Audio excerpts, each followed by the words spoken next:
Hi hello అందరికీ నమస్తే. Welcome back to my channel Tejas world.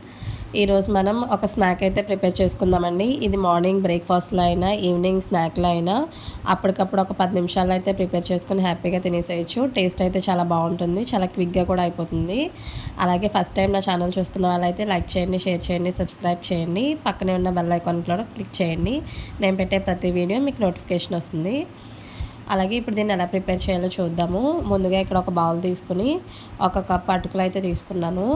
అలాగే ఒక మీడియం సైజ్ ఉల్లిపాయని చిన్న చిన్న ముక్కలుగా అయితే కట్ చేసి వేసుకున్నానండి. ఒక 4 మిర్చిని చిన్న చిన్న ముక్కలుగా కట్ చేసి అయితే యాడ్ చేసుకున్నాను. కొద్దిగా కొత్తిమీరని కూడా యాడ్ చేసుకున్నాను.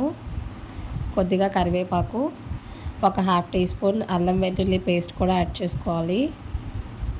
అలాగే ఒక 2 టేబుల్ స్పూన్స్ శనగపిండిని కూడా తీసుకున్నానండి. ఒక 2 టేబుల్ స్పూన్స్ కార్న్‌ఫ్లోర్ తీసుకోవాలి. కార్న్‌ఫ్లోర్ లేకపోతే స్కిప్ చేయొచ్చు.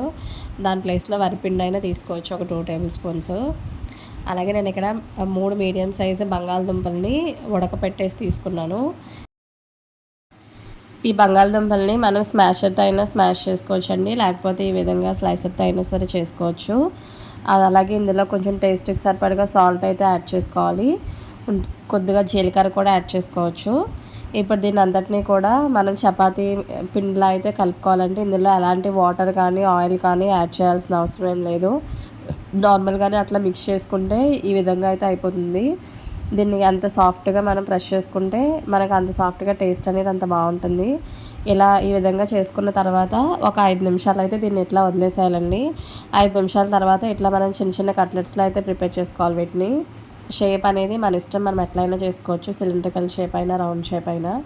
నేనైతే ఈ విధంగా చేసుకున్నాను. ఇలా అన్నీ కూడా చేసుకొని ఒక పక్కన అయితే పెట్టుకున్నానండి. ఆయిల్ అయితే పెట్టుకోవాలి. ఆయిల్ హీట్ అయిన తర్వాత ఇలా మనం ప్రిపేర్ చేసి పక్కన పెట్టుకున్నవన్నీ ఒక్కొక్కటిగా అయితే వేసుకోవాలండి. ఇవి మీడియం టు లో ఫ్లేమ్లో మాత్రమే వేయించుకోవాలి. హై ఫ్లేమ్లో పెట్టేస్తే పైన అయితే కలర్ వచ్చేస్తుంది కానీ లోపల పిండి పిండిగా అనిపిస్తుంది. సో మ్యాక్సిమం మీడియం ఫ్లేమ్లో పెట్టుకొని అన్నీ దోరగా వేయించుకోవాలి, గోల్డెన్ కలర్ వచ్చేంతటి వరకు. టేస్ట్ అయితే చాలా బాగుంటుంది. మన అటుకులు కూడా నార్మల్గా వేసేసాం కాబట్టి తినేటప్పుడు చాలా క్రిస్పీగా క్రంచీగా ఉంటుంది.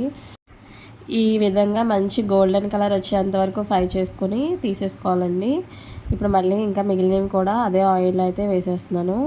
ఇవి కూడా అలానే మంచి గోల్డెన్ కలర్ వచ్చేంత వరకు ఫ్రై చేసుకోవాలి మీడియం ఫ్లేమ్లో పెట్టుకొని. చూసారా ఎంత ఈజీగా అయిపోయినాయో. మనకి ఎప్పుడు తినాలనిపిస్తే అప్పుడు 10 నిమిషాల్లో చేసేసుకోవచ్చండి. ఇవన్నీ కూడా అందరికీ ఇంట్లో ఉండేటివే అవైలబుల్గా. సో టైం టేకింగ్ కూడా అస్సలు ఉండదు, చాలా క్విక్గా చేసుకోవచ్చు. మీరు కూడా ఒకసారి కన్ఫామ్గా ట్రై చేయండి. టేస్ట్ అయితే చాలా బాగుంది. ఎవరైనా ఇంటికి అనుకోకుండా గెస్ట్స్ వచ్చినప్పుడు కూడా మనం కంగారు పడకుండా అప్పటికప్పుడు అయితే దీన్ని ప్రిపేర్ చేసి అయితే వీటిని వేసేయచ్చండి. చాలా ఇష్టంగా కూడా తింటారు. సో మీరు కూడా ఒకసారి ప్రిపేర్ చేయండి. అలాగే ఇలాంటి ఫర్దర్ వీడియోస్ కోసం నా ఛానల్ లైక్ చేయండి, షేర్ చేయండి, సబ్స్క్రైబ్ చేయండి. అలాగే పక్కనే ఉన్న బెల్ ఐకాన్ క్లిక్ చేయండి. నేను పెట్టే ప్రతి వీడియో నోటిఫికేషన్ వస్తుంది. Thank you for watching.